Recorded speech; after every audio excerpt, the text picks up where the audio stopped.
Welcome into the Skinny Podcast. It's the weekly potpourri edition. I'm Richard Skinner, Local12.com digital sports columnist and editor with Rick Broering each and every week. We look at sports topics of local interest. We occasionally have a national topic. We've got a gambling segment that's continuing to roll along, and a segment of the podcast where you can ask me a question on any topic. Go to the Xverse, hit the hashtag Ask Skinny Anything. Rick compiles them. You ask them, I answer them. It does not have to be a sports question. A reminder of that. And as always, this podcast is presented in part by Blake, the attorney Maislin. Rick, we got a lot to get to. Bengals got back in the playoff hunt. Reds with a signing. We've got a lot of college basketball to discuss. If we lived in Louisville at the moment, we'd have a disastrous college basketball to discuss, but we don't. So we've got other issues to discuss along the way, especially coming out of the crosstown shootout. So we got a lot to get to, and I'll let you get to it.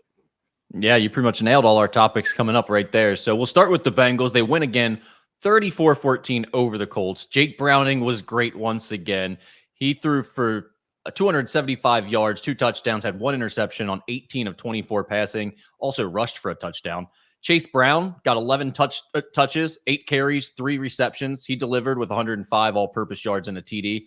The Bengals are now 7-6, along with 6 other teams in the AFC. Skinny, how real are the Bengals' playoff chances right now? Very real.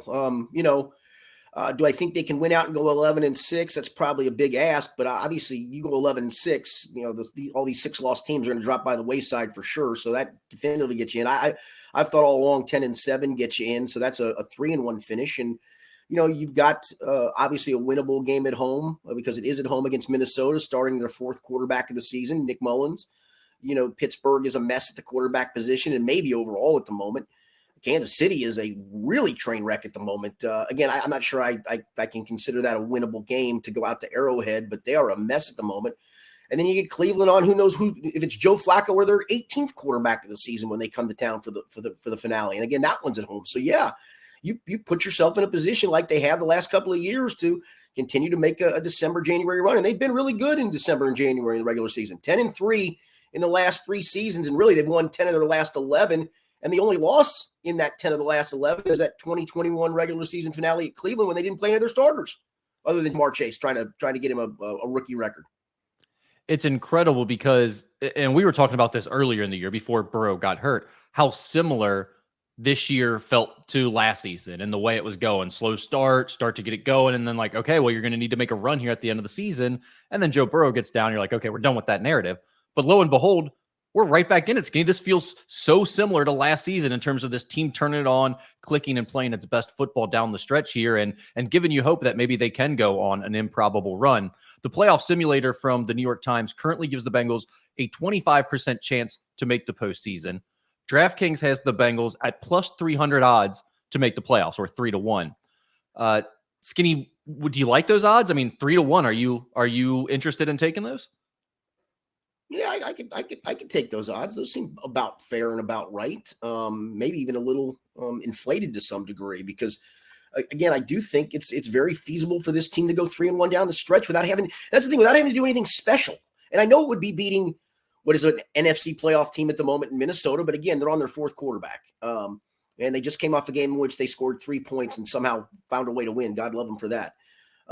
Pittsburgh, I would love to play that game at home over again, but you can't. But, the Jake Browning you've seen the last couple of weeks, and even the Jake Browning of that game wasn't awful. He did some really good things in that game, just unfortunately threw an interception that you like to have back. And then Cleveland at home. I mean, those are all to me. And again, I'm going to skip over Kansas City because I still think it's a big ask to go there, especially when they're looking to right the ship and can certainly do so. But they're a mess at the moment. There's no question about it. So at 3-1 seems feasible to be down the stretch. Again, you don't have to do anything spectacular, like go beat some 12-1 team that looks unbeatable. Go back to San Francisco and beat them now with a healthy Deebo Samuel and a healthy Trent Williams. You beat them when they didn't have those guys and played very well in doing so. But you're not having to do anything special. You just kind of got to take care of the business that you should be able to take care of.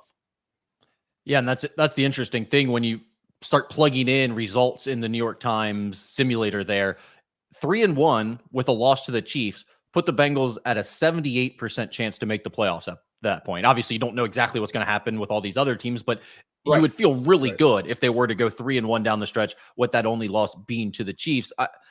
I'm not saying that's it feels pretty unlikely if they go 2-2 that they're getting into the playoffs, but if they go 3-1, you feel like the chances are really good.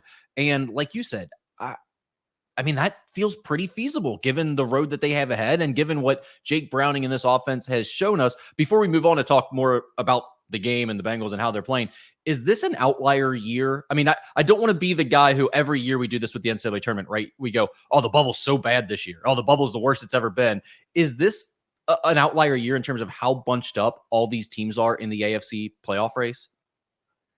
I don't think so because of this reason. The Jets are going to be probably into this mix next year, depending on, did the Achilles injury take something out of Aaron Rodgers? But you look at some of these teams that are in the playoff hunt at the moment, and while the Browns have issues at quarterback, they still get a chance to get Deshaun Watson back next year. Maybe the Steelers a little bit, but we know what they somehow always find ways to win games, but their quarterback situation is a mess. But Houston has a legit quarterback. Jacksonville has a legit quarterback. The Colts think they do, and Anthony Richardson, we didn't see enough of him. Russell Wilson has won a Super Bowl. And again, it looked like his career has been resurrected by Sean Payton. Maybe a year older, it doesn't work out for him. Obviously Kansas City and Mahomes and Tua and the Bengals with Burrow and Browning has a capable backup. And I think what it is you see the stacked quarterbacks in the AFC, Baltimore and Lamar Jackson. You see these teams aren't going away because they're so stacked with quarterback play at the moment. Yeah, I can't remember. I mean, again, I know it's always this time of year. There's people jostling for position, and there's people or teams that are close together in the playoff seeding projections. But I can't remember a year where you had like 7 teams all with the same record, and half of them are pretty good teams, crazy, you would say, and the other teams maybe are fighting to hang around a little bit. But it's pretty incredible to look at. Now, Skinny, Jake Browning has been great. I mean, for the last 2 weeks, he's really been impressive. One of the topics that keeps coming up that I'm hearing is, what does this mean for next year with Jake Browning? Which team is going to pay him a ton of money to take him away from the Bengals? And the reality is that's not really an option. Yeah, I mean, he's a restricted free agent. So how do you think this is going to play out in terms of Jake Browning's next year? Because a lot of people are talking about this. I've heard it on multiple podcasts, multiple radio shows. Fans are tweeting about it a lot. And in reality, I don't think there's a ton of options for him other than maybe the Bengals would trade him, right? There aren't. They can sign him back for what would be the veteran minimum. I don't know where that would go, maybe towards $900,000, and maybe they give him a little bit more. They're not obligated to by any stretch of the imagination. Then he reverts to a restricted free agent the year after that, which then the Bengals can get some compensation back if they decide to match or match an offer. So, for them, they've got, unfortunately for Jake Browning, he's a little bit between a rock and a hard place. Now, they've done a nice job of taking care of him. Remember last year, they brought him up a couple of times to give him game checks. And one of those was the AFC Championship game because they wanted him around and he looked elsewhere, but kind of felt, hey, that was nice. And I like it here. I'm in a system that I'm understanding and I don't want to go learn another system. And it's paid off for him. But really, he's kind of stuck between a rock and a hard place. The good news would be is if this plays out to where they make the playoffs, you feel really good that you obviously have a very capable backup on your hands. I think that's all anybody's ever wanted, right? I mean, that was the whole, why didn't they go out and spend money on a backup? Well, maybe they knew what they had all along. I don't know if they did. I will say, talking to Brian Callahan yesterday, I wish I had the quote in front of me, and I wish I could have said the way Brian did, and he didn't mean any disrespect by it, but he said, maybe it turns out this guy's a pretty good player. Because I don't think they even knew, to be quite frank. There's no way anyone could have known he could do this. And it's just 2 games. Maybe right. The scouting report will be out on him next. Teams will figure out what the Bengals have adjusted with him in there, and they'll take all of this away, and we'll be talking next week about, okay, this is what a backup quarterback looks like. And the Vikings defense presents its own challenges because they blitz more than any team in the NFL, and they drop 8 into coverage more than any team in the NFL. So it's a very hard defense to kind of gauge and read pre-snap. You got to kind of do that on the fly post-snap. So we'll see how he handles that. So this will be a big challenge for him. I don't expect big numbers, but I think it's a game where we'll talk about that a little bit more, where you need to lean on the defense a little bit more, and they need to come through kind of like they did against the Colts. Yeah, the word I keep seeing it used is confusing. They have a tendency to confuse quarterbacks, and that's not what you want to hear with a guy who's light on experience and filling in for your starter. But Skinny, in terms of his situation for next year, do you think that if you're the Bengals, is that what you're doing? Just no doubt you're bringing this guy back and making him your backup. You're not looking to potentially sign him and then trade him to get some value out of there after his great performance here to end the season? No. I think it's hard enough to find a capable backup. I mean, everybody was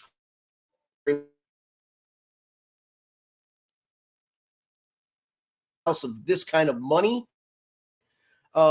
you have to keep him on your roster. Yeah. Skinny, so looking at what the Bengals have done to improve the offense or still find this success under Jake Browning, I'm not telling you anything new here. It's something that's been a storyline for the last 2 seasons. Now, all of a sudden, we're seeing the Bengals use these things that we've talked about so much. No empty sets, really. Not less empty sets, but just no empty sets. A lot more under center. It seemed like almost every drop back that Jake Browning had where he was looking to throw in the Colts game, there was a play action involved. It seemed like every time he was faking a handoff one way or the other and then either bootlegging or just dropping back and then throwing it. The offense honestly looks better right now, better than it did with Joe Burrow operating. And that's not to say Jake Browning is better than Joe Burrow, but the game plan, the fluidity, just the cohesiveness of everything seems like it's working much better together. Is there any chance that this stretch with Joe Burrow sitting out watching this is eye-opening for him and he looks at it and says, you know what? Maybe I've been a little bit too hard-headed about this, playing empty all the time, being in the shotgun all the time, spreading everything out and being able to see it. Maybe it is beneficial to be a little bit more balanced, to have a little bit more variety to our looks. I would hope so. And it's funny, a lot of us on the beat had that discussion yesterday of maybe this is eye-opening to Joe Burrow of getting under center a little bit more. I know he does not like to turn his back to a defense. I understand that. He likes to see it presented. He doesn't like a lot of motions. He likes to see things as they are and be able to read off of that.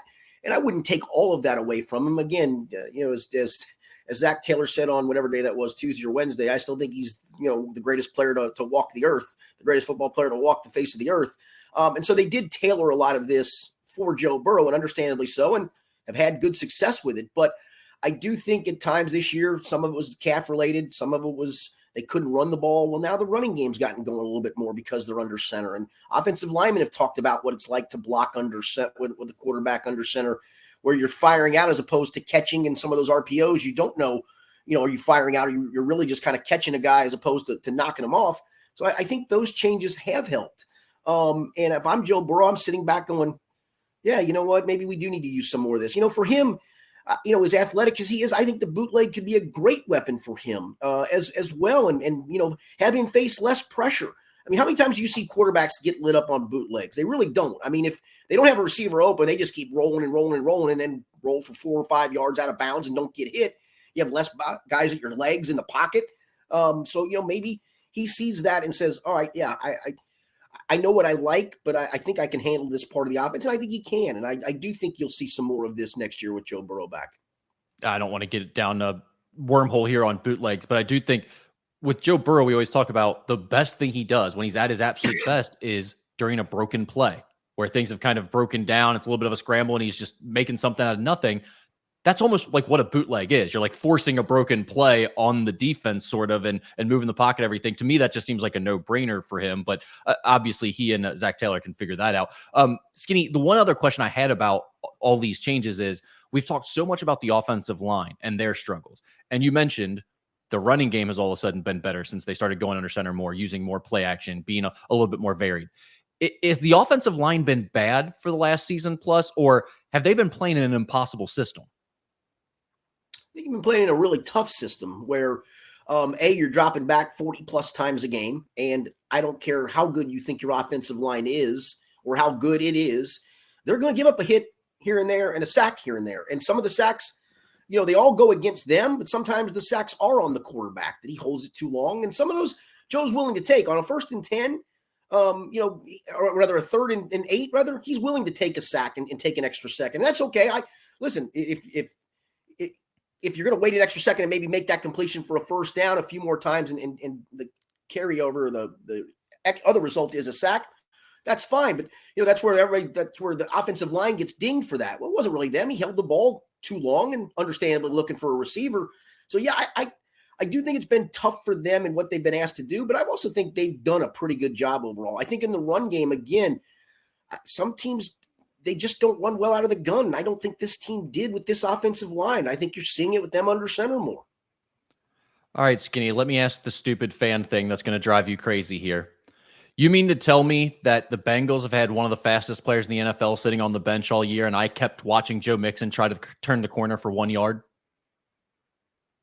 All right, so here's the answer to that, and I understand it. Listen, early in the year, He had not earned their trust yet. And I get it. He's a rookie coming into the league. His head's still swimming from training camp.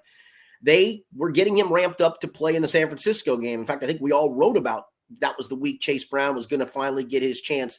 And lo and behold, in either the second practice of the week or third practice, he suffers a hamstring injury. Then he goes on IR for 4 weeks. Let's not forget, he's gone for 4 weeks. Comes back and practices. They had some place for him in the Steelers game, but again, he'd only been back to practice for a week. And so not quite ready to get him in there. And the way that game played out, they couldn't get to the plays they wanted for him. And I know that sounds silly, but they just didn't. And then lo and behold, they did have a plan for him in Jacksonville and had a plan for him here. And so I think that this mitigating circumstances, let's not forget that the guy was gone for 4 weeks on IR. So they didn't forget about him for those 4 weeks. He was gone. Right. That's fine. He's also a freaking running back, right? Like, this isn't the quarterback where you're going to have to be making him, he's got to get back there and make a bunch of decisions, and he might turn the ball over for you by throwing in a silly interception or something if you slip up and let him play for this possession. You can throw him in there, give him one screen pass, give him a pitch out, let him get to the outside and try to bust one and make a big play. And no harm's really going to be done. It's not any different than Joe Mixon getting a 1-yard carry to the outside when that clearly wasn't working all year. So the only thing I would say, and I think all coaches are like this across all sports, it's not just a football thing. It's not just a Zach Taylor thing. It's not just an NFL head coach's thing.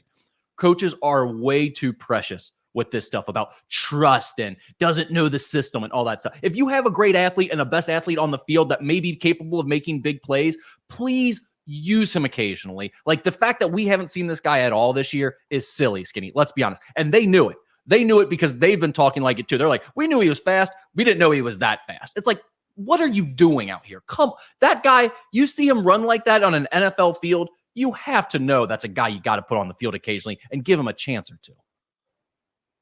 Again, I'm going to defer to, again, early in the year. Again, it is a matter of trust. How do we know in practice he wasn't going the wrong way half the time? And you go wrong way one time trying to pass block for Joe Burrow and get him blown up, you kick yourself in the teeth if you're a coach. Skinny, and so I think there was some of that. Like I said, they were getting him ramped up for Frisco. He was going to play in San Francisco without a doubt in my mind.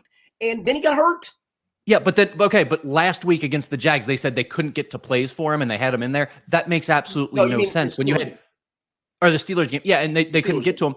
It's come on. I mean, you had plenty of carries for Joe Mixon in that game, plenty of opportunities to get Joe Mixon the ball in that game. So there's no difference between subbing in there. You don't have to have him you don't have to have him in there for pass blocking downs to where he's going to get Joe Burrow blown up. You can give him the ball one time to see what happens and see if his athleticism can pop one.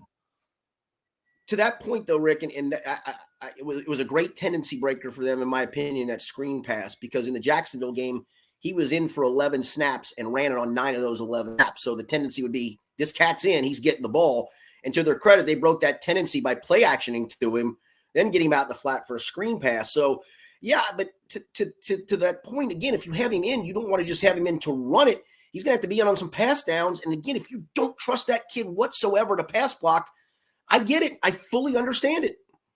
Yeah, well, I get it to an extent. I think they're overly precious with those things. And all coaches are. It's the same way with like basketball coaches and their defenses and everything else. Everyone's like so scared to change anything up because they think the thing that they devise and their game plan and the thing that they practice is so perfect, they can't possibly give away one single play. And it's like, well, in reality, you're going nowhere with most of those plays. You spent how many possessions going 3 and out, going absolutely nowhere with the football? I think you could have found a way to get them on the field once or twice a little bit sooner, but that's just my opinion. It's not the biggest deal in the world. I'm just saying, watching him run with the football down the field, down the sideline on that touchdown, and watching the way that guy moves on some screen passes, it's like you could have used him at some point. There's no question about that. He has some athleticism that you don't otherwise have. It is funny, and they've talked about it because they've got these little meters of it shows how many steps guys have run. It's kind of more of a maintenance thing that they use them for, but it does track how fast they run and all those things.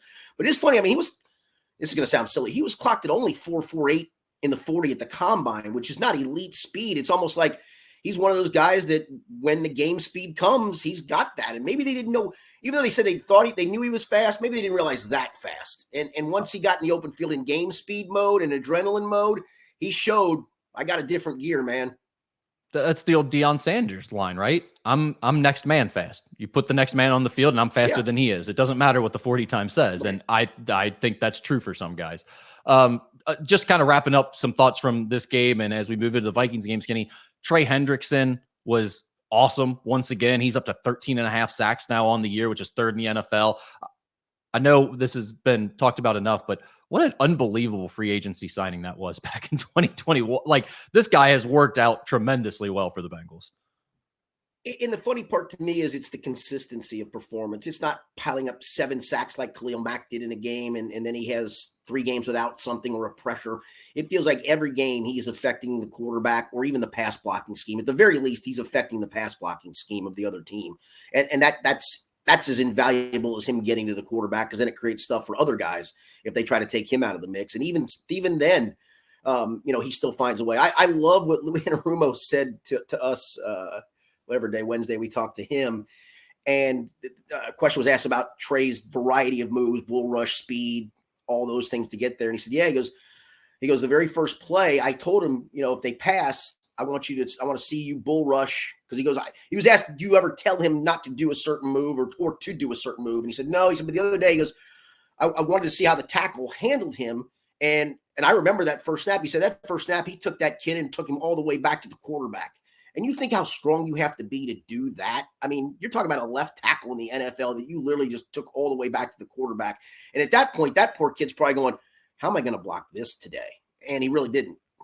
That's just demoralizing. That's one of those like tone setting moments where it's like, oh, I have no chance. This guy just first play just drove me back 5 yards directly into my quarterback. I am screwed for the rest of the day. Yeah, in this city, we have such a tendency to harp on and remember the big free agency signings and Reds, Bengals, whoever, that don't work out and that were wastes of money. And that's one where it's like, yeah, they spent a lot of money, and there were some questions at the time about, was this a guy who was on a contract year who just played out of his mind and was going to fall off after the Bengals gave him a big contract? And it hasn't been that at all. He has just been absolutely awesome since day one when he got here. And you let Carl Lawson walk, and he had all those pressures. And I'm sorry for Carl that he got hurt, because it does suck, because he's a good kid. Suck. But you and I talked about it. I mean, great. He got around the quarterback a lot, and it counted as a pressure, and he never finished those off. And again, I'm sorry he got hurt, because maybe he would have had great success in New York. I don't know the answer to that. All right, finally, Skinny, this Vikings game coming up. You mentioned the Vikings quarterback situation. There is a little bit of concern on the Bengals side all of a sudden, because Jamar Chase did pop up on the injury report this week, Tuesday. He had an ankle injury, it seems, and then he was limited in practice on Wednesday, according to the practice report. Is there any legitimate concern there from your perspective? Nah, the Tuesday one too, just for everybody's thinking, Tuesday was a walkthrough practice. It's a wacky week because of the short week. They had Monday off instead of the Tuesday. So Tuesday was a practice day. It was a walkthrough. And that's an estimated report, because they technically don't practice. So you really, if it had been a real practice, would he have gone? But they estimated he wouldn't have. And so that's why he was there. And then the limited thing, I think, was a good step forward.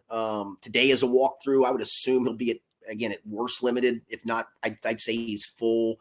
I don't even know if he'll get a questionable designation on the injury report. It'll come out later today, because, again, this is normally the Friday of the week, of the regular week. So, yeah, while we take this podcast, I don't know the answer to that. He says he's going to play. I believe him. I believe he'll play. And I don't even think he'll be hampered, to be honest with you. Anything else to hit on leading into the Vikings game? Obviously, we'll talk about the predictions for that game, with the Bengals being a 3-point favorite in our betting segment. But do you have any other points to get to from this week?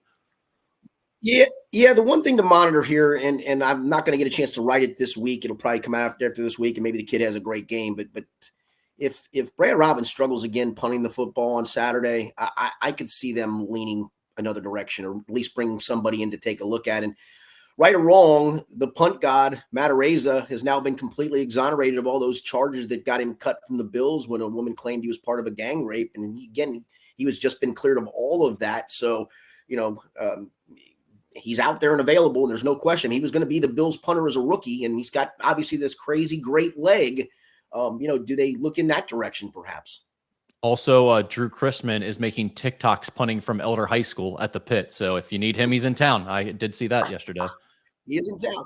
He's in the press box every Sunday for home games as an analyst for Spectrum One Sports. Oh, that's right. I forgot about that. I mean, honestly, seems like a nice guy, but these social media videos are sort of depressing to watch. I hate to say that. Good for him that he's being good-spirited about it and going on with his life, but it's kind of hard to watch him stroll into the pit and punt some balls on a high school field. Hey, well, listen, I will say this about him. While again, the last punt in Kansas City is the one we're always going to remember, and it was horrifyingly bad down the middle. Dude does have a big leg, and if he can straighten out some of the directional stuff, I'd kick the tires on it. He was not terrible. I mean, he was certainly better than what Brad No, Robbins has been. yeah, Brad Robbins has struggled badly, Yeah, badly. really badly. All right, let's get into some Reds talk here because it's the off season, but we've got some action going on here. Skinny, the Bengals, the Reds have signed infielder Jeimer Candelario to a 3-year, $45 million contract with a club option for 2027 on Monday. That option is for $15 million a year as well. The switch hitting Candelario batted .251 with a career best 807 OPS and also set personal highs with 22 homers and 70 RBIs over 140 games for the Nationals and Cubs last season. His 39 doubles were tied for sixth most in the MLB. Obviously, the Reds have made a few other moves, Candelario being the biggest of those. Skinny, what do you make of the Reds adding another infielder to the mix, given we spent so much time at the end of last year talking about the logjam in the infield? I think they're just looking to add the best players they possibly can for the right price, and he seems to fit that bill, and position versatility. I think that's what you're seeing from this team. You know, Spencer Steer's going to find himself more in the outfield. Nick Kroll said the day that they signed Candelario, he told reporters that they're going to use Jonathan India not only at first base, but they're going to try him in the outfield, and that gives you some flexibility there. I think when push comes to shove, it wouldn't shock me at some point in spring training, and this is just my opinion. This has not been talked about nor reported. I wouldn't be shocked to see Ellie De La Cruz play some outfield at some point. I mean, again, position versatility to me, I think, is a huge, huge thing in baseball today, where it gives you a chance to get your best right-handed bats on the field against, lefties, and get your best left-handed bats on the field against tough righties. And to me, I think that's important. And they certainly have that. I mean, Candelario can play, a couple spots in the infield. Matt McClain can play second and short. Well, Marte can play third and short. Ellie's played third and short. And now I've talked about outfield. Jonathan India going to move to the outfield more, play some first base, and in a pinch, if he's not great, but he's obviously been a starting second baseman for numerous years. I think position versatility is a big, big deal. Yeah, when you look at it, I mean, you got Christian Encarnacion Strand, Spencer Steer, Jonathan India, Matt McClain, Ellie De La Cruz, Noelvi Marte, and now Jeimer Candelario. You got 7 guys right there. And I think we're talking about, with those 7 guys, 4 infield spots, a DH spot is likely to come from those names. Yep. And then you can definitely move one of them to the outfield at least. Are you comfortable with moving 2 of them to the outfield? I mean, at that point, you're taking away Jake Fraley. How do you feel about that? But Jake Fraley against left, we're talking about putting 2 right-handed bats potentially out there, where Jake Fraley against the lefty probably wouldn't be in the lineup. TJ Friedl against the tough lefty may not be in the lineup. But again, I like that versatility.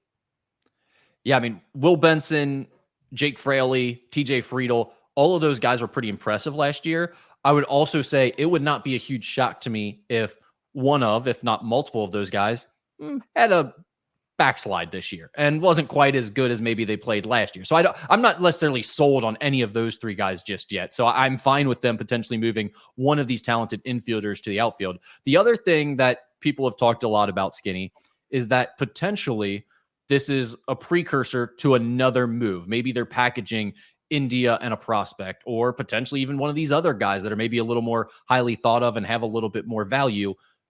Is that your expectation right now? Do you potentially see another move coming? I think it's an option on the table, and it's giving you the ability to deal from a position of strength, where if the deal's right, you've got the depth to go ahead and make that deal. If the deal's not right, well, we've got a plan in place for what we're going to do with all these guys. So I think it gives you also the leverage to not have to jump into a deal, but make one from a position of strength. I think that's always important, because we see so many moves and trades that are made out of sheer desperation. So it seems like you're all on board with this. It doesn't seem like you have any reservations really at all about adding Jeimer Candelario. No, I saw a tweet from somebody this week that said, and this person's in the media, but not in sports media per se, but said, so they can spend this money on Candelario and they don't have money for Joey Votto? No, they didn't. He can't play anymore. I'm sorry for that. It sucks, but that's just life.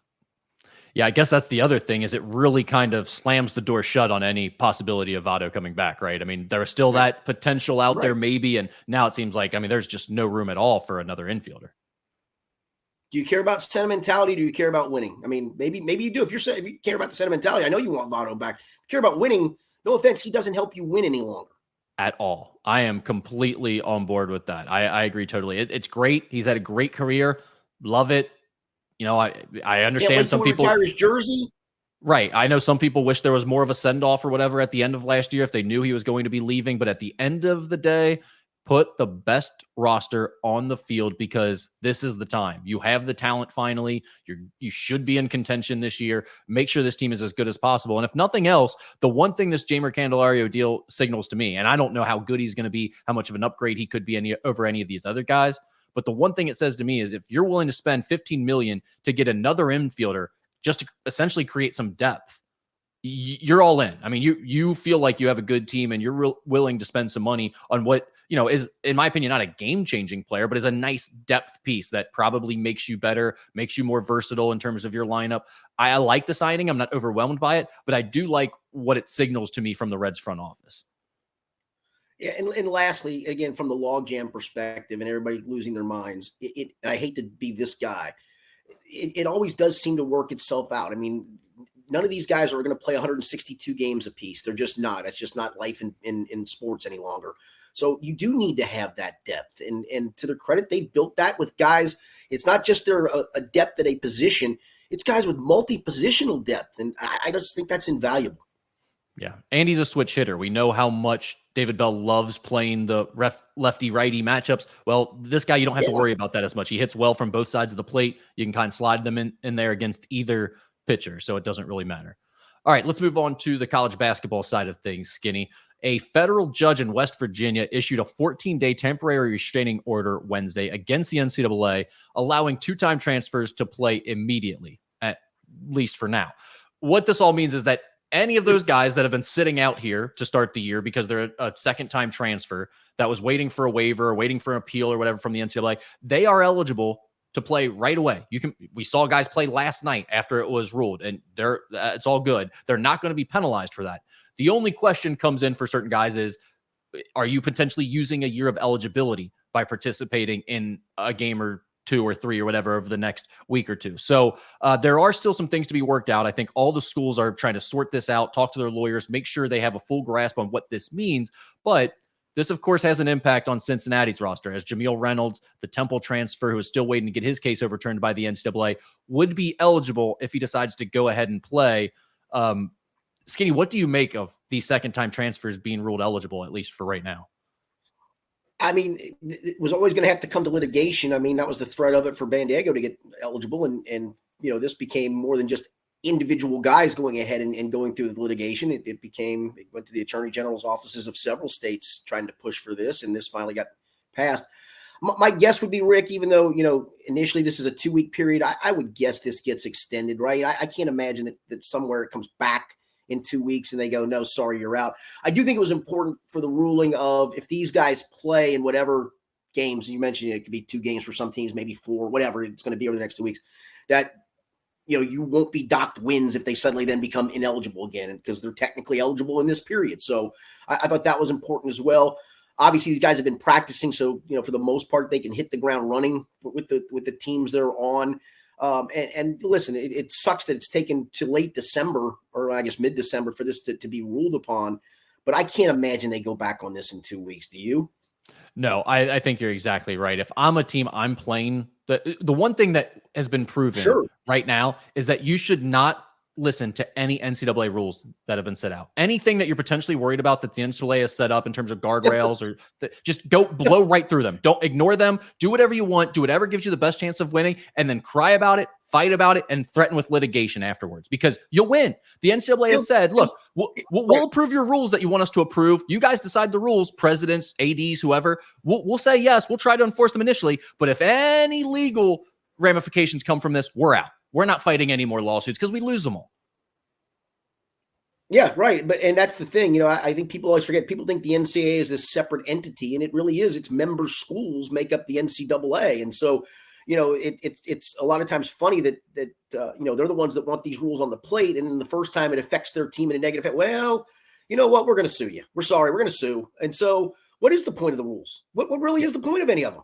Is it disgusting by the coaches and the athletic programs who can't help themselves, who say, yeah, like, we know this rule exists, but screw it, it doesn't apply to us. We're just going to do it and then complain about it after the fact, even though everyone agreed to putting these rules in place? Yeah, it's pretty sickening and despicable, and tells you all you need to know about who these people are. But at the same time, there's millions of dollars on the line. I mean, if I'm a coach who's got the chance to make $5 million and I just have to be a little more savvy than you by understanding that the NCAA is going to fold if we threaten them with litigation, I don't think that's a bad move. Like, credit Wes Miller for picking up two guys that are going to make his team better, that he thought at some point he would be able to get approved by these means. And it's worked out for him. So I think it sucks for college athletics and what it means going forward, but I don't blame the people who are doing it either.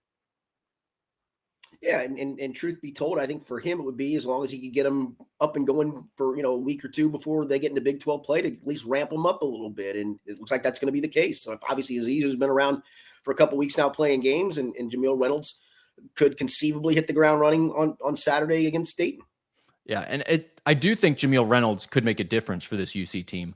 I also think it is funny that we went from Assis Bandago is going to be the greatest big man in the country if he gets eligible for UC. That's the only missing piece to, well, now actually the guy we were missing was Jamil Reynolds. Assis wasn't the guy we actually needed because he wasn't the missing link. Jamil Reynolds is the missing link. We needed the bigger, more physical big man. It's like, well, I'm not so sure that that's the case either. Let's pump the brakes on that a little bit. But I do think he helps. I mean, giving them a more physical post presence and more of an offensive minded piece in the front court, I think is something that they could definitely use.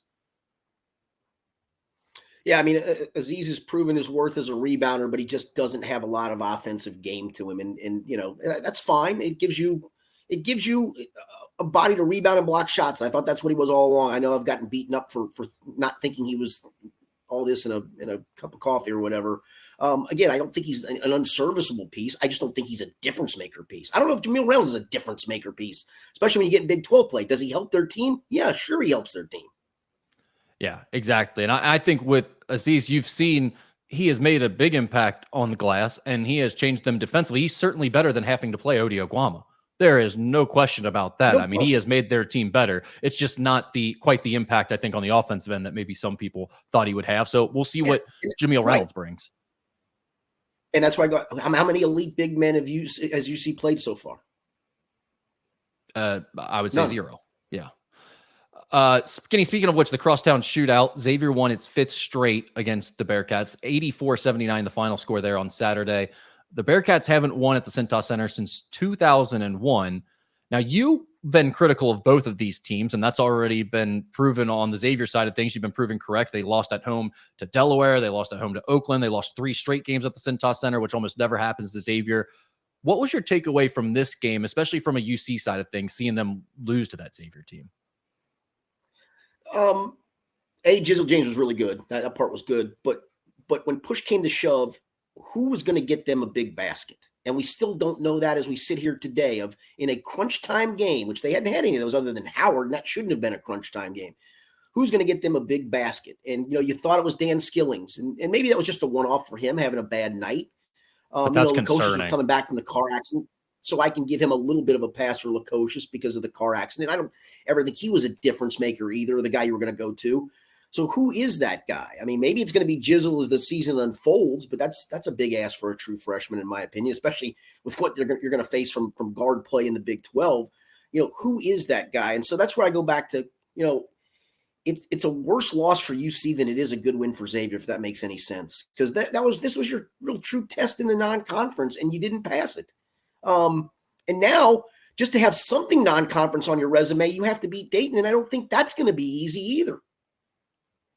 Yeah, in terms of the scorer thing, I really thought it had to be Dan Skillings coming into the year. I was a little surprised when he wasn't starting to begin the year, and then he played really well in a lot of those opening games, and I thought, okay, maybe he is going to round into that type of player for them, but the way he showed up in this crosstown shootout game would be very concerning to me if I'm a Cincinnati fan. And then you do go back to that question of, okay, who's the go-to scorer? Who's the guy who can put up 15 or 20 in a big game? And I'm not sure if they have a good answer to that question right now. I think overall, if you're someone who's looking at this one loss and saying UC's terrible, see, that's obviously they weren't as good as everyone said. They're not that good.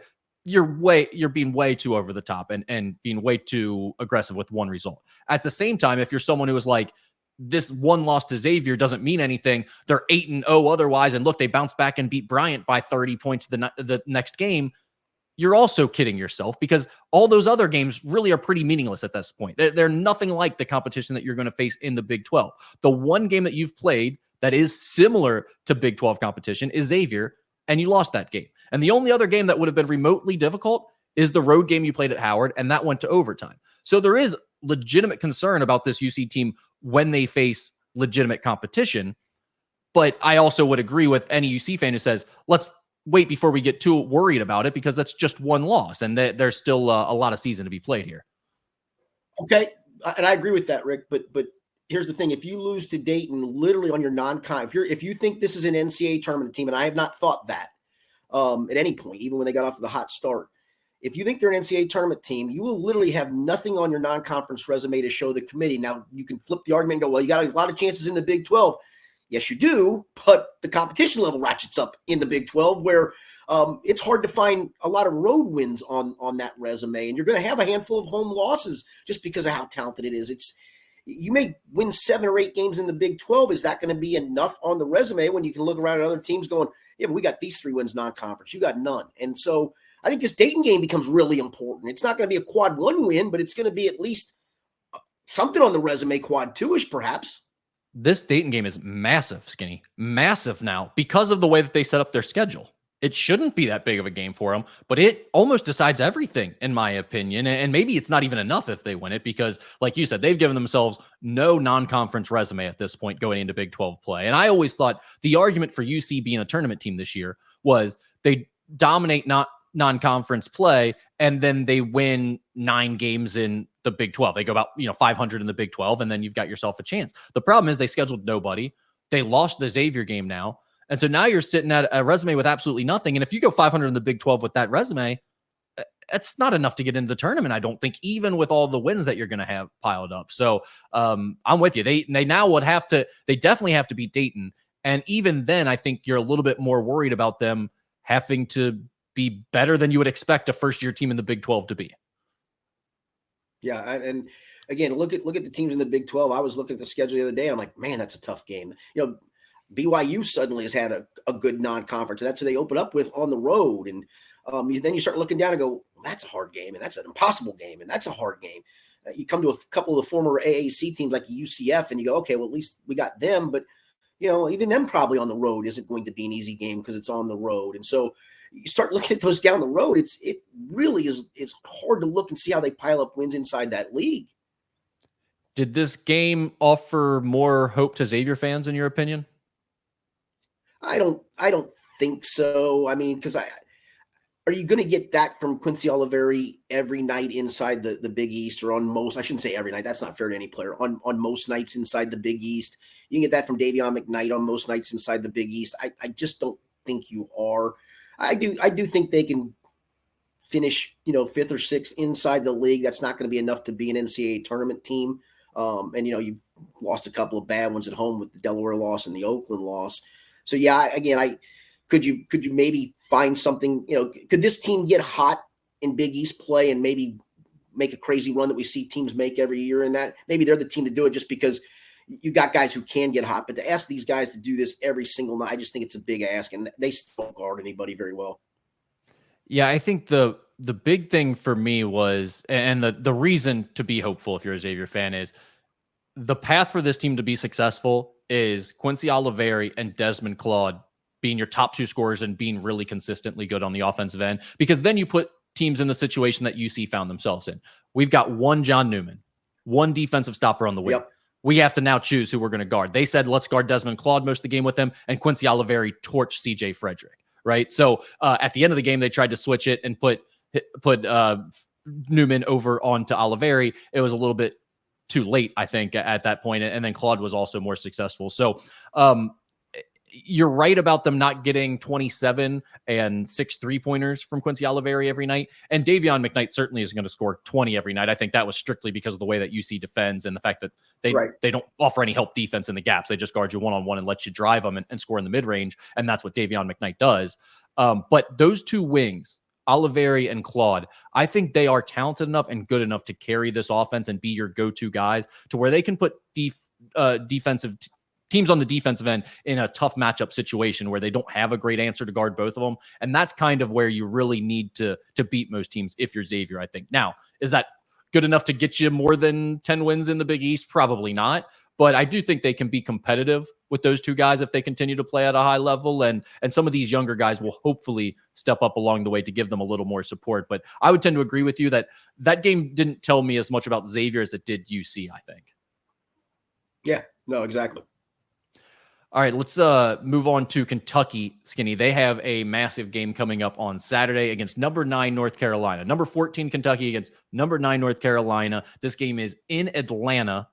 It's at 5:30 p.m. UK, of course, lost to Kansas 89-84 on a neutral floor. They blew out Miami 95-73 at Rupp Arena the last week of November. Those are kind of the two big games that they've played this year. They have the glaring loss at home to UNC Wilmington a few weeks ago, 80-73.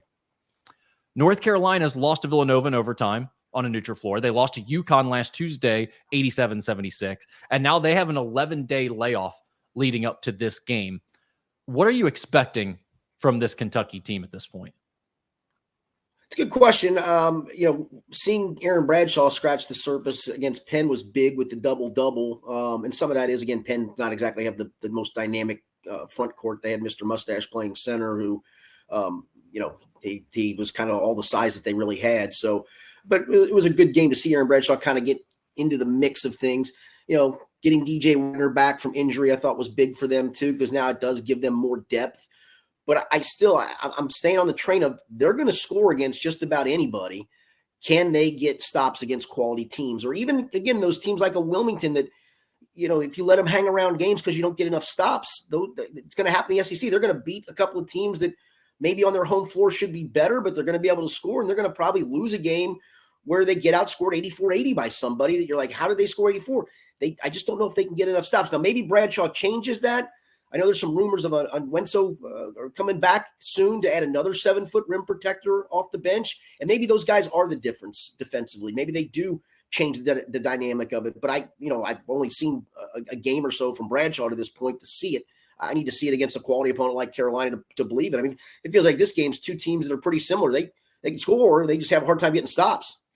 Yeah. And with Bradshaw, he did block 3 shots in this last game. He has 4 blocks now in the 2 games that he has played. I think he makes a difference on the defensive end, certainly. And on Yenso definitely will. That's kind of his calling card, is his mobility and length and athleticism. Are you worried? Because we heard it from Cal after this game.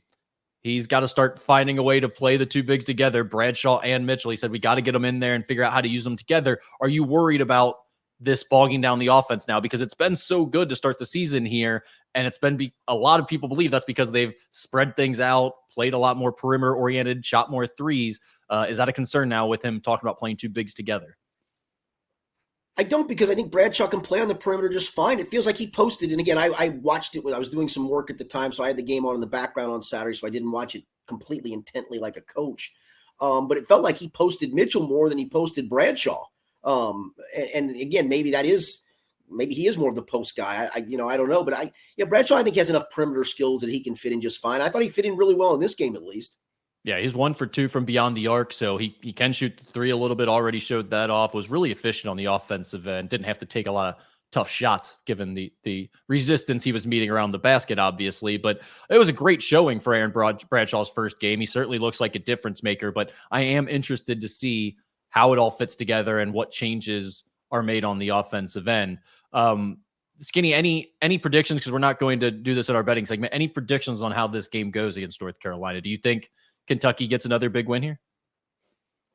I do. I think it'll be kind of like the Kansas game where, and maybe even kind of like the Penn game a little bit. I mean, Kentucky scores in bunches, and then you saw Penn all of a sudden make a big run and make a bunch of shots. And I think you're going to see that. I think you're going to see a bunch of runs both ways. But yeah, I think Kentucky, with all hands on deck, and again, it might be on Yenso, may play, may not, but I consider they're as close to all hands on deck as possible, especially with what they've got, talent-wise, getting Wagner back healthy and now Bradshaw.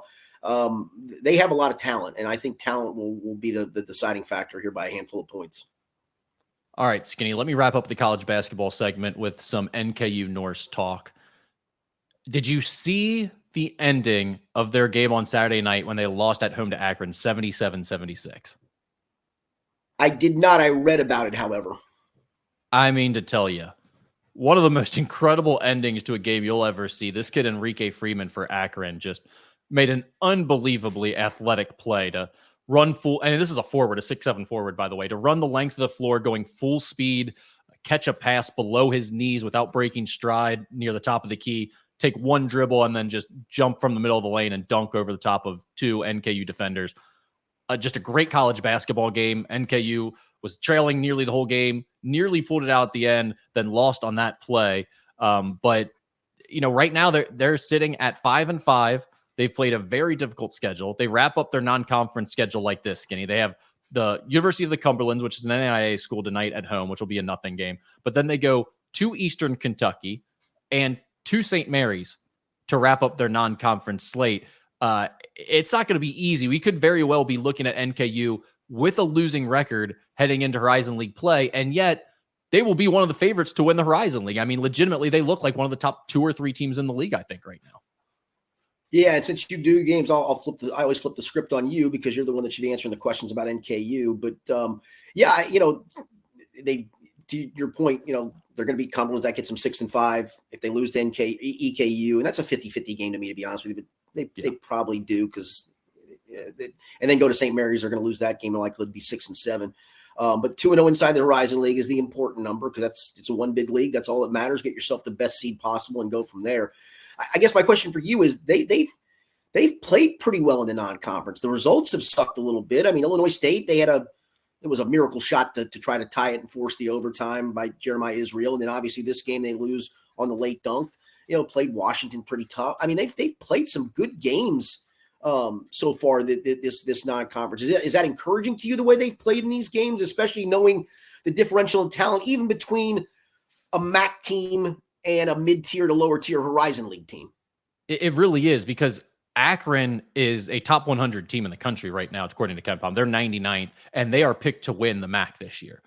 Going into that game, watching them on tape, I was wondering how the heck NKU was going to match up with them, quite honestly. They have almost everything that gives NKU trouble. A great rebounder inside, which NKU is not a very good defensive rebounding team right now. They had shooters on the perimeter, and they had a 6'8" long athletic perimeter defender who was just ruled eligible, a transfer from Butler, Ali, who was matched up against Marquez Warwick. And we've seen in the past, the one thing that can slow down Marquez Warwick occasionally is long athletic defenders from the high major ranks. And he had one of his best games ever. He had 30 points, was really efficient in this game, was really fun to watch. So I thought, that's a great sign that Marquez is playing so well. They got to get Sam Vincent going a little bit on the offensive end. He's doing everything else well, but not making shots or scoring as well as he typically does. And then this was a breakout game for Trey Robinson. He had 20 points, only missed 2 shots in the game, knocked down a couple of big threes late, had a great steal late in the game when they were pressing to put him up by 1 right before that game winner by Akron. So I do think that these last 2 games against Illinois State and Akron, even though they were both losses, really encouraging performances. The 2 games that were concerning was the game at Middle Tennessee State and the game at Cincinnati. Those 2 games, those losses, they kind of got blown out and weren't in it. But the Washington loss, the Illinois State loss, and the Akron loss, to me, those are 3 games against teams that are essentially preparing you for a Horizon League championship. All 3 of those teams are as good or better than anything you're going to see in the Horizon League this year. Yeah, and granted, they played 2 of the bottom tier teams in the league, but they do have the 2 wins that kind of sandwich around some of these non-conference wins. So it's shown, hey, this has probably got them tested and ready for Horizon League play. Yeah, and I think that is the goal with Darren Horn's scheduling philosophy. We've seen that every year since they've got here. We sit here during the non-conference slate before the turn of the new year, and we go, oh, NKU struggling a little bit. Look at the record. And then they get into mid-January and early February, and the lights come on and the defense starts to ramp up, and all of a sudden they're one of the best teams in the Horizon League and they make a run in the postseason. So I think we're very much moving towards that again. I would also tell you, I think they're a little bit ahead of schedule this year because of all the pieces that they brought back from last year's team. I think that everything's clicking a little bit sooner. So I'm hoping they're going to be playing at a higher level initially to start Horizon League play this year. Can I ask you a quick question? And this is for those NKU fans or Horizon League fans. Should IUPUI be relegated out of that league? Oh, it would be great if they could. And next year, they're not even going to be IUPUI. I think they're just going to be IUI, Indianapolis University, Indiana. Yeah, I think so. Good for them. Yeah, it'll change everything. Yeah, the rebrand will really help, I think. So we'll look Yeah. forward to them next year. All right, Skinny, let's get into our betting segment, which is really not much of a betting segment anymore, but we picked the Bengals game for you. So what the heck? You went 2-0 last week. You are 51, 43, and 2. I went 1-1. I am 45, 49, and 2. And this week we have the Vikings at the Bengals. Did I hit my? I think I hit my Sunday. teaser. I think I hit my 14 teaser too. I believe. Did you hit it again? I'll be honest with you, I didn't even check. Well, I really didn't have time. I hit it in real life, so I'm assuming I hit it. Well, it seems like it worked then. All right. So another Yes. teaser for Skinny. That's like 5 on the year. Sunday at 1 p.m., we've got Vikings at Bengals. Bengals are a 3-point favorite, and the total is 40.5. Yeah, I've seen this float up to 3.5 in some places. The hook scares me a little bit. This is a really good Minnesota defense, but again, and Nick Mullins is a journeyman for a reason. He came in last week and got them to their field goal. Good for them. The 3-0 win over the Raiders. I think the Bengals defense has taken some step forward against the run. I need to see one more performance to completely believe it. Jacksonville's not a great rushing team, and they didn't do anything against the Bengals, and they shouldn't have. The Colts are a good running team, and the Bengals did a great job of stymieing that. And so if you make them semi one-dimensional and stop the run, which I think they're taking those steps forward to doing, and make Nick Mullins beat you, I just don't see that taking place. This is not going to be Jake Browning going cuckoo because it's just going to be hard against that defense. But I'll go Bengals 20-13. I think the defense does get them. This is one that the defense needs to get them a win, to be honest with you. All right, so 2013 Bengals, and the under then is the pick for Skinny here. I've been burnt twice now on the Jake Browning Express. He's rolled right over the top of me picking against him. I'm not going to make that mistake again. And when I try to handicap this game, I get into a situation where you are, where I'm thinking lower scoring, defense going to need to win. And quite honestly, Skinny, my handicapping and my prediction skills have gotten me absolutely nowhere over the last few months of betting. So I am going to go completely against my own instincts here. I'm going to say, what has Jake Browning done the last 2 weeks? He's put up 34 points with this Bengals offense. So you know what I'm picking this week? Bengals 34, Vikings 24, Bengals and the over for me. Against my better judgment.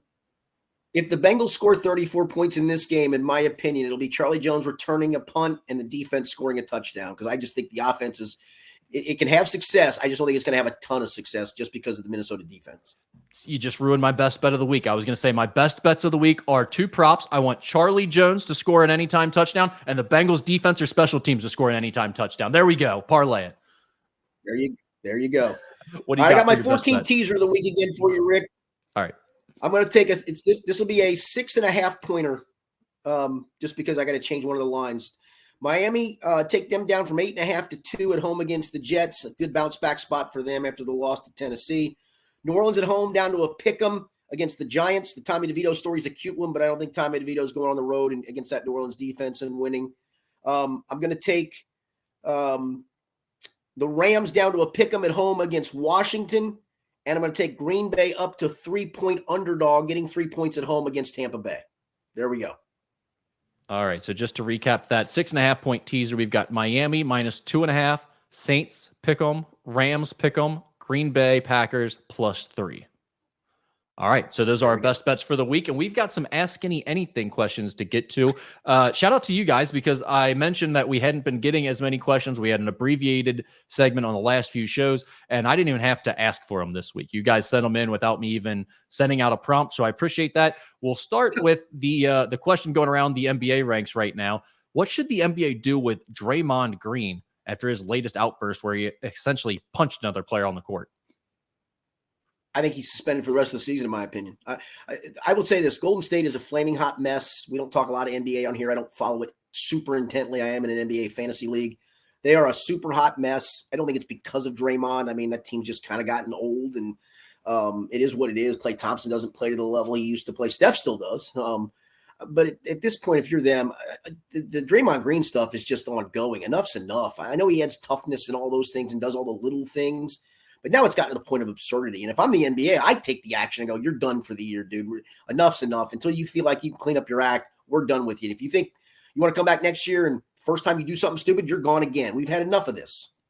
not only should he be suspended for the rest of the season, but I would also, and I'm not big on this typically, but he should be checked into some type of anger management or therapy No doubt. and prove that he's committed to that and change it, because he's a smart guy, Skinny. We've heard him do tons Yes, of he media is. things. He does his own podcast. He's intelligent. He knows what he's doing. This isn't a guy who's like flying off the handle and has emotional issues. I mean, he does have emotional issues clearly, but he's not a guy who's like He unstable does, yeah. and doing, I mean, he knows that this is wrong, and yet he can't keep himself from doing it and losing his mind, whether it be in practice punching Jordan Poole, his own teammate, a year or two ago, or outbursts like this in game action where he's stomping on people's chest or punching them in the side of the head. And it's blatant and obvious.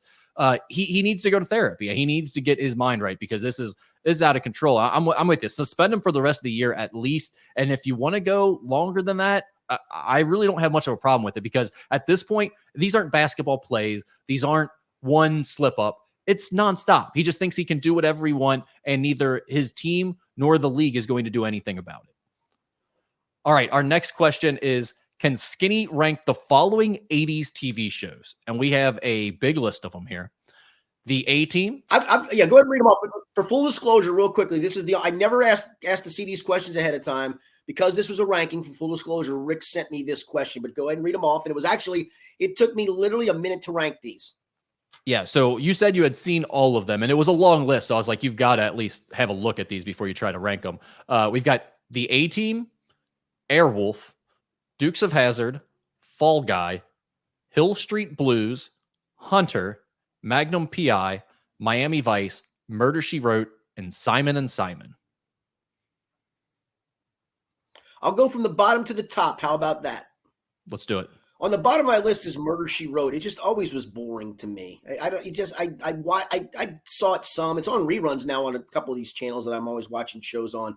That's clearly at the bottom.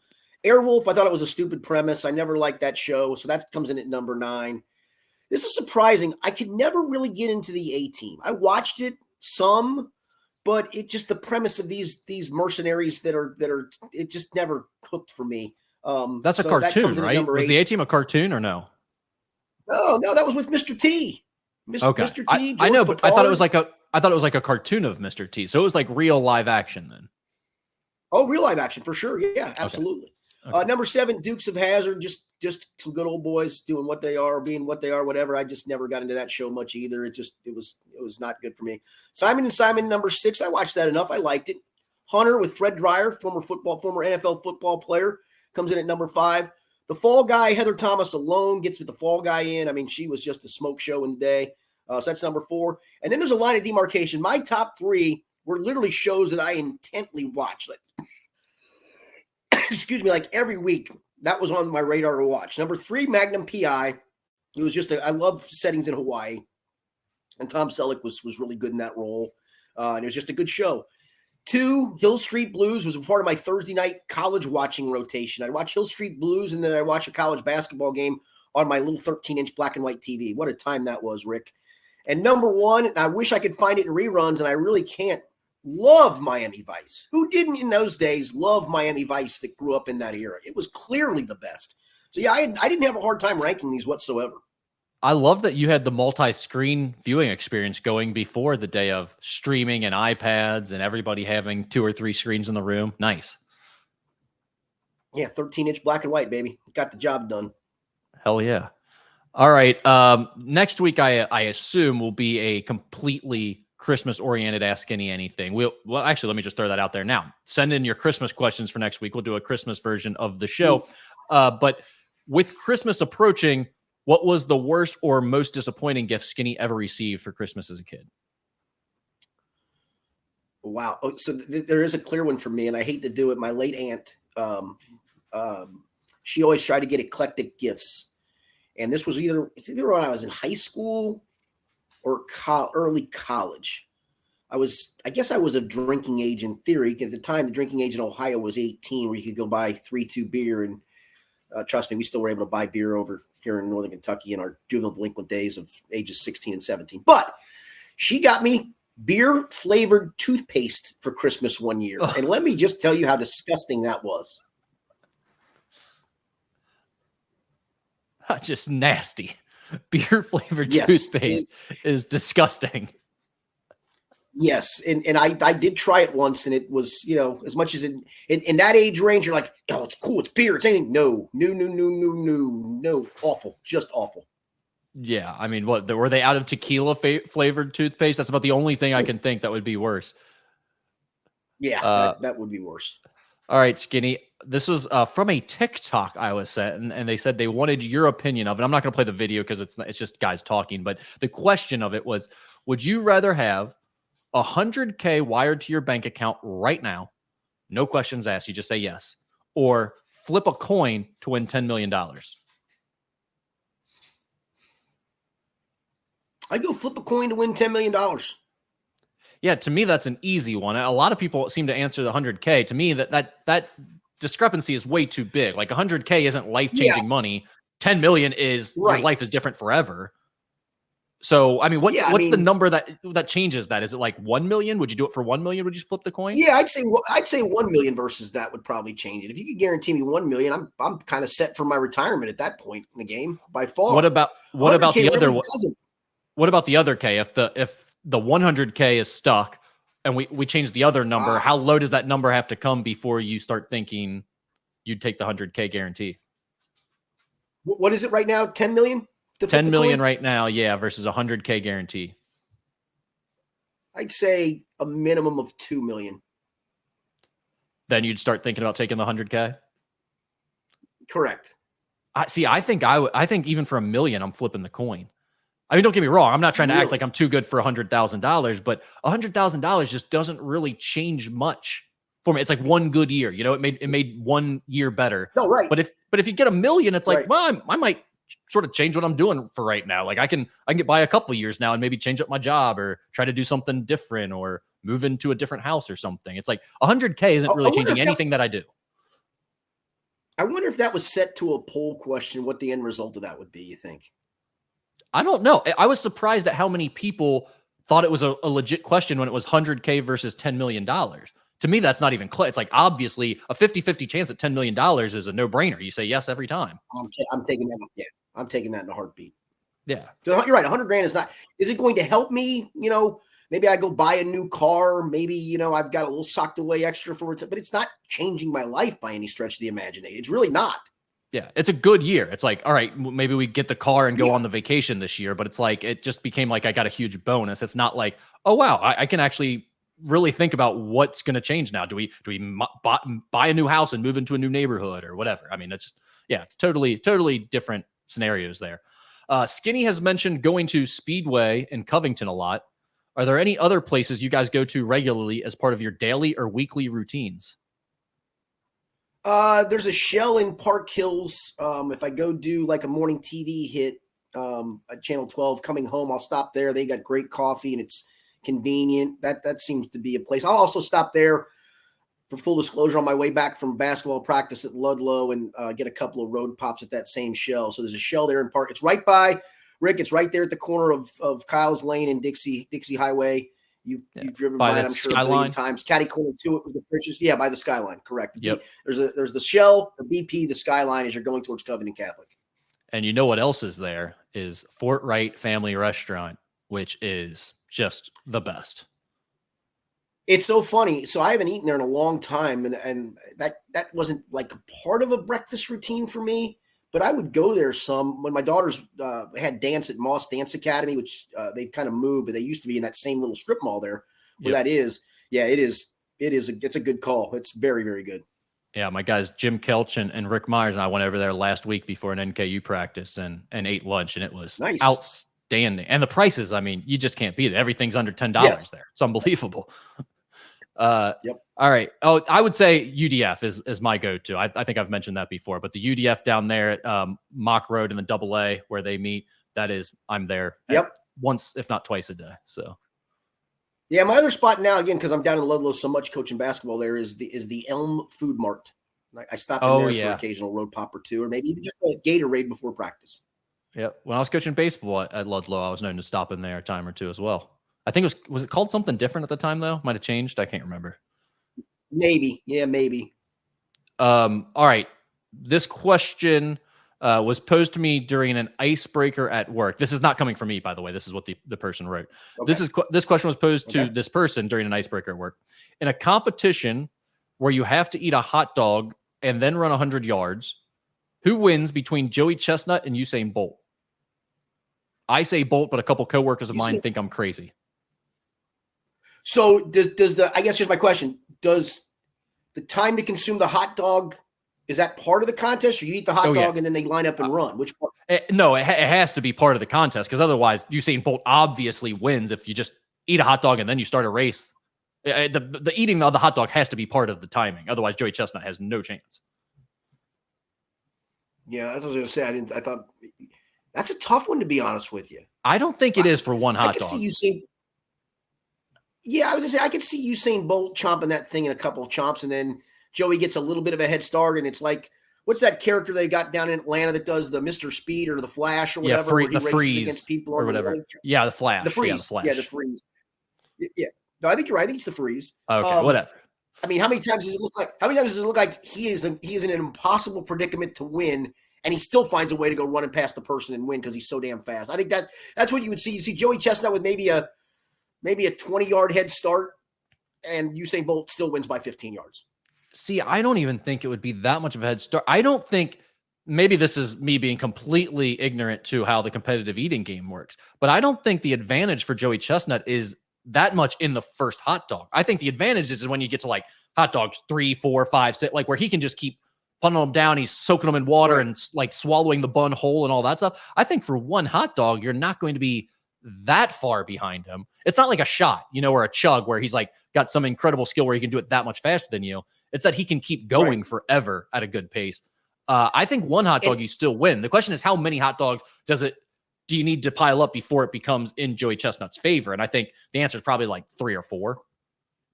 Or does that point, as Usain Bolt not want to eat the third and fourth hot dog? Right. And that's what I'm talking about. Like once you get to a certain number of hot dogs, it's like Usain Bolt just isn't used to consuming that much sodium and fat probably. So, although I don't know, some of these crazy in shape dudes eat wild things. Like there's a kid from Australia that's on NKU's team, and he has like almost no body fat. He's a freshman. I just did an interview with him the other day, and he said, I asked what the biggest difference was between Australia and being here in America, and he says all the food options that you guys have here. And I said, well, okay, well, what's your favorite spot? And he says Raising Cane's. What's your go-to order at Raising Cane's? And he says, well, I do my own thing. I get 12 chicken tenders. 12 chicken tenders, and the kid has like no body fat. Yeah, for one meal. I was like, I don't even know how that's possible. Yeah, I usually get a Caniac combo when I get 2 down and try to save a third and fourth maybe for lunch the next day.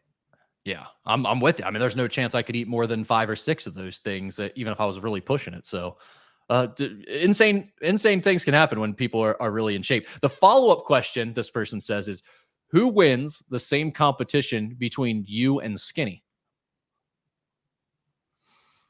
I'm always gonna bet on myself, Rick. I'm gonna bet on myself on this one. If there was a beer involved, you win without a doubt. But there is not, and so right now, I'm sorry, I just don't think. I mean, I think we eat a hot dog pretty similarly, and no one's gonna accuse me of being fast. But I am about half your age, so I would hope I could maybe beat you in a 100-yard dash. You would hope. You would hope. We're gonna leave it at that, huh? Yes. Okay. All right. That's all I got, Skinny. All right. Good stuff. Appreciate it as always. We'll be back next week. Rick's actually going to be on the... Sure, you could stop watching now, but let's be honest, you want to see more. So click some of those links, or better yet, go ahead and tap subscribe. That way you'll catch more content from Local 12.